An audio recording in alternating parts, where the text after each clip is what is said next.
چطورین عزیزان؟ آرمیوزیک هستم. امیدوارم که حالتون عالی باشه. امروز میریم با آموزش آهنگ دوم، البته به روش و سبک جدید. چه آهنگی بهتر از یا آهنگی میتونه باشه که هم به زبان ترکی اجرا شده و هم به زبان فارسی.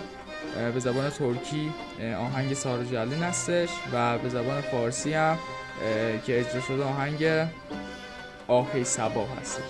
بله، میریم اونو اجرا بکنیم. من دست راست رو یاد میدم بهتون. از نوت یه پیش درآمد داره اولش، از نوت دو شروع میشه.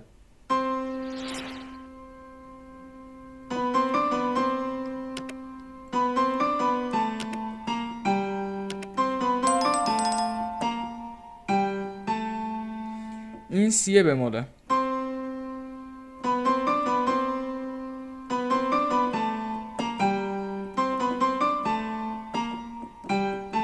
وارد قسمت خدا همیشه.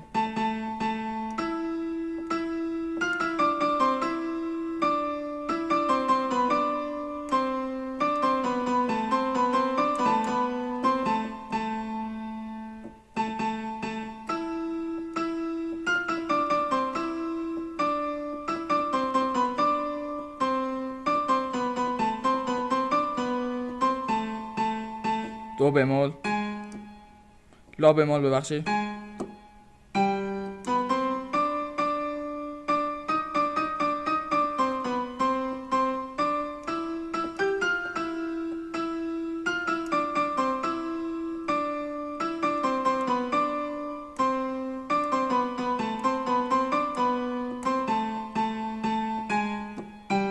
لا بمول،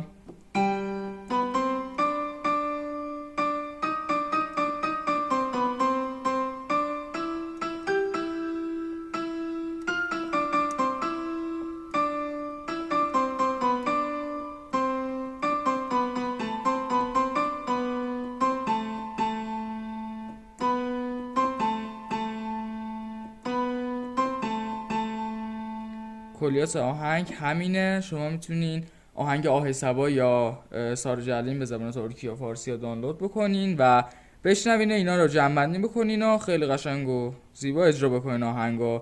منتظر دیدن لایک ها و کامنتاتون هستم. حتما نظری داشتین بهم بگین و آهنگ پیشنهادی هم داشتین لطفا اطلاع بدین که اون آموزش بدیم خدمتتون. و همچنین آکورد هم اگه خواستین آموزش ببینین به من بگین که من آکورد هم بگم خدمتتون. متشکرم، ممنون.